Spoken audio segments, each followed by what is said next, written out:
ये है Honda SP 125 और ये है इसकी की। तो सबसे पहले इसके चलते इंस्ट्रूमेंट क्लस्टर की तरफ, और जो आज वीडियो का टॉपिक होने वाला है उसका जो एक मेन चीज़ है वो पहले मैं आपको दिखाता हूँ कि भाई ये जो वीडियो है ये बना किस ले रहा हूँ। आपको सबसे पहले जो मेरे को चीज़ दिखानी है वो तो पहले ये देख लो कि ये गाड़ी चली कितनी किलोमीटर है। 51,000 किलोमीटर चल चुकी है, 1 किलोमीटर एक्स्ट्रा ही चल चुकी है, इग्नोर इट।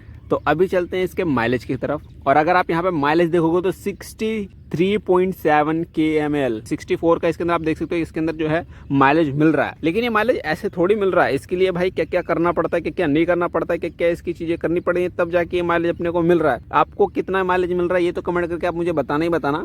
बाकी इससे कम मिल रहा है तो उसके लिए क्या करना, ताकि आपका माइलेज है वो इंक्रीज हो सके। आप ऐसा क्या कर सकते हो, आप ऐसे गाड़ी में क्या क्या चीज़ें करवा सकते हो ताकि आपका माइलेज है वो बढ़ जाए। वैसे अगर आप नॉर्मल सब चीज़ रखोगे तो आपको माइलेज तो इतना मिलना ही मिलना है। अगर आपको नहीं मिल रहा है, इससे कम मिल रहा है, तो कुछ ना कुछ तो कमी है, वो आपको शॉर्ट आउट करनी पड़ेगी।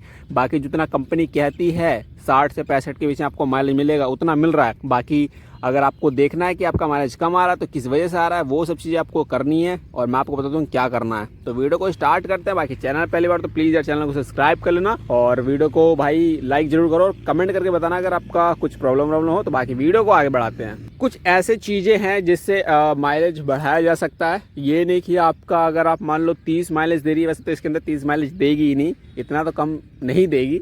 अगर मान लो फिर भी आपका 30 माइलेज दे रही है तो ये भी नहीं है कि अगर आप वो चीज़ें कर दो तो एकदम से 60-70 देने लगे, ऐसा भी नहीं है। तो भाई लेकिन हाँ इतना है कि आपको फ़र्क देखने को मिलेगा। अगर 55 है तो 60 होगा, 60 है तो 65 तो हो ही जाएगा। इतना तो आपका माइलेज बढ़ना ही बढ़ना है। तो सबसे पहले आपको करना क्या है कि भाई देखो, कितने लोग क्या होते हैं कि जब गाड़ी चलाते हैं तो उसका जो क्लच है ये तो पूरा दबाते नहीं है, मतलब इतने पे गियर डाल दिया या फिर इतने पे गियर डाल दिया। एक तो ये प्रॉब्लम। दूसरा ये कि भाई लोग जब गाड़ी चलाते हैं, गाड़ी की स्पीड होती है 40-50 और गियर डाल के रखते हैं चौथा पांचवा।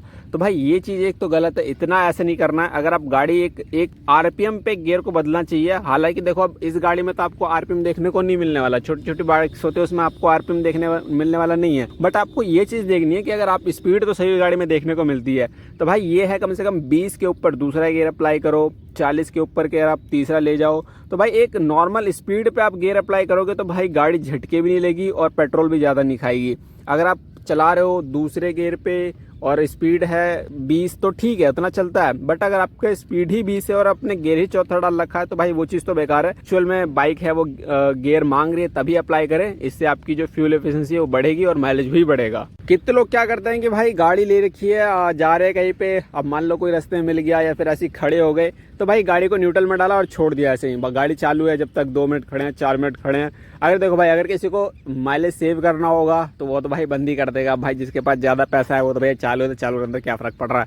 बट अपने को एक चीज़ बता रहा हूँ कि अगर आप कहीं रुके हुए हो, आइडल टाइम है और आपको कुछ गाड़ी का यूज़ नहीं है, अगर आप खड़े हो 2-4 मिनट के लिए, तो भाई उसे शट डाउन कर दो। मतलब शट डाउन कह रहा हूँ, उसे बंद कर दो इंजन को, इसका कोई से दबा दो या फिर की से ऑफ कर दो, जैसे मर्जी वैसे ऑफ कर दो। लेकिन उसे खामा खा चालू मत रखो। देखो गाड़ी चालू रहेगी तो इंजन चालू रहेगा तो पेट्रोल सीधी सी बात है खर्च होता रहेगा।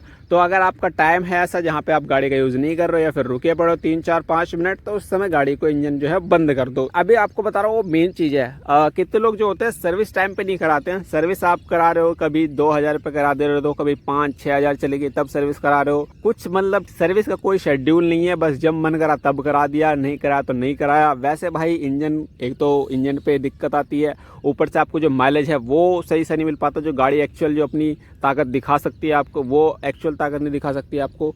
तो भाई इतना आप जरूर कोशिश करें कि आप जो गाड़ी की जो मेंटेनेंस है वो एक समय पे कराएं। जैसे आपने 3,000 किलोमीटर चलाया तो आप सर्विस करा दे। हर एक 35,000 या 4,000 आप चला रहे हो, एक मेंटेन करके रखोगे। अगर मैं 4,000 किलोमीटर चला रहा हूँ तो 4,000 किलोमीटर के बाद इसकी मेरे को सर्विस करानी है। ये नहीं कि आपने इस बार तो कराया 2,000 पे, अगली बार करा रहे हो आप 6,000 पे, तो भाई ऐसे तो बेकार हो जाएगा। देखो शुरू की सर्विस तो होती है टाइम पे, तो उसका क्या ही कहना। बाकी आपको मेरा यही कहना है कि सर्विस टाइम टू टाइम करवाओ ताकि जो आपको माइलेज है वो अच्छा मिले।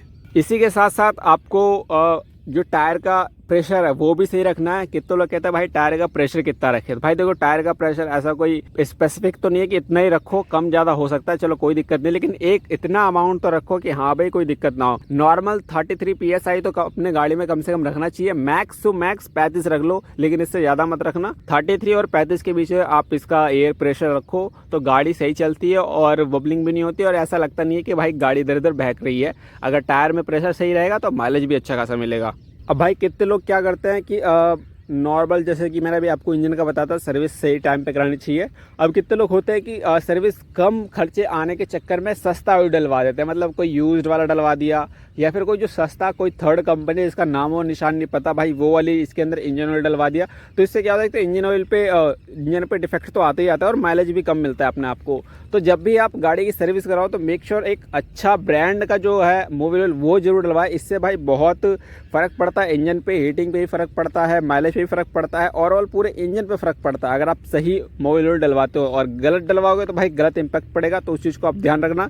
बाकी और जो दूसरी चीज़ बता रहा हूँ मैं आपको कि भाई गाड़ी चलाना कैसा है। अब कितने लोग होते हैं कि भाई गाड़ी ले रखी है, जैसे कि मोटर बाइक है ये, तो इसे ले रखा है, कभी भगा रहे भाई, अभी मान लो जैसे चला रहे नॉर्मल स्पीड में 40 की स्पीड पे चला रहे हैं और उनके दिमाग में पता नहीं क्या आता है। एक तो होता है भाई चल हाइपर राइडिंग कर रहे हैं, लेकिन इस गाड़ी में हाइपर राइडिंग क्या ही करोगे आप। 40 चला रहे हो एकदम से 80 कर दिया, 80 चला रहे हो एकदम से 20 कर दिया, तो भाई इतना अप डाउन नहीं करना। हाँ, अगर आप 20 पे हो तो धीरे धीरे 30 पे, 40 पे, 50 पे, 60 पे, 70 पे, ऐसे धीरे धीरे ले जाओ अप की तरफ। लेकिन आपने एकदम से 20 पे एकदम से 80 भगा दी, 80 पे एकदम से 10 पे ले आए, तो भाई इससे माइलेज आपको काहे मिलने वाला। इको तो फिर है ही नहीं इसके अंदर, क्योंकि देखो गाड़ी एक्चुअल में खुद पे खुद ही आपको देखोगे तो यहाँ पे इको का भी देती है भाई। हर गाड़ी में होता है नहीं होता ये नहीं पता, लेकिन अगर आप होंडा एसपी में देखोगे यहाँ पे इको ऊपर लिखा पड़ा है। अगर आप गाड़ी तेज चलाते हो तो भाई ये बत्ती बंद रहती है, ठीक है ना, अभी भी बंद है वो बात अलग है, बट ये इको में चलती है तभी ये ग्रीन बत्ती दिखाती है। तो भाई कहने का कंपनी का मतलब यही है कि भाई आप गाड़ी इको में चलाओ, नॉर्मल चलाओ। अगर आप 60 तक चलाते हो तो गाड़ी इको में चलती है और फ्यूल एफिशिएंसी ज़्यादा मिलती है। अगर आप 60 के ऊपर बाइक चलाते हो तो भाई ज़्यादा पेट्रोल खाएगी। तो इस चीज़ का ध्यान रखें, एकदम से रेस को ऊपर नीचे ना करें, एक ही मॉडरेट राइडिंग करें, ज़्यादा भाई स्पीड को फ्रिचलेट ना करें। अगर 40 चला रहे हो तो 40 चलाओ, धीरे धीरे 50 करो, ये नहीं कि एकदम से 20 से 60 कर दिया, 60 से 80 कर दिया। अब देखो जो मैंने आपको बताया, अगर आप ये एक दिन यूज़ कर रहे हो तो ये तो है नहीं कि आपका 55 से 60 हो जाएगा। ये भी नहीं है कि भाई आपने सारी चीज़ें एक दिन अप्लाई कर दी, सब कुछ करवा दिया, तो ऐसा भी नहीं कि एक दिन में आपका माइलेज बढ़ने वाला है भाई। ये तो देखो रेगुलर वाली चीज़ है, अगर आप ये सब रेगुलर करोगे, लॉन्ग टर्म के लिए करोगे तो आपको अच्छा माइलेज मिलेगा। ये नहीं कि आपने एक दिन कर दिया ले भाई माइलेज ही माइलेज मिल रहा है, कोई दिक्कत नहीं, तो ऐसा नहीं है भाई। इसे डेली यूज़ पे करो तो आपको माइलेज अच्छा मिलेगा। बाकी इसके अंदर बहुत सारी चीज़ें हैं, जैसे कि भाई मैंने आपको बता ही दिया, जो मोटी मोटी चीज़ थी वो मैंने आपको बता दिया। भाई टाइम टू टाइम सर्विस कराओ, टायर प्रेशर सही रखो, राइडिंग जो आपका पोस्चर है वो सही रखो, एक अच्छी तरह से राइड करो, खाली समय में इंजन को ऑन मत रखो, बंद करके रखो। तो ये सब चीज़ें हैं जो आपको ध्यान में रखनी है। और भाई कितने लोग को तो पता ही होगा कि भाई क्या है। बाकी मैंने जो वीडियो बनाई है, बाकी जो नए राइडर्स हैं जिनको पता नहीं है जैसे माइलेज कैसे बढ़ाएं, तो उस चीज़ के लिए तो ये चीज़ आपको मैंने इस वीडियो में बताई। होपफुली वीडियो आपको अच्छी लगी, और वीडियो अच्छी लगी तो प्लीज़ यार वीडियो को लाइक कर देना और चैनल को सब्सक्राइब कर देना। अगर और भी कुछ क्वेरी हो होंडा एसपी 125 से रिलेटेड तो आप मुझे कमेंट कर सकते हो, मैं उसका आपको रिप्लाई जरूर दूंगा। तो मिलते हैं किसी अगली वीडियो में, जब तक के लिए जय हिंद, जय भारत।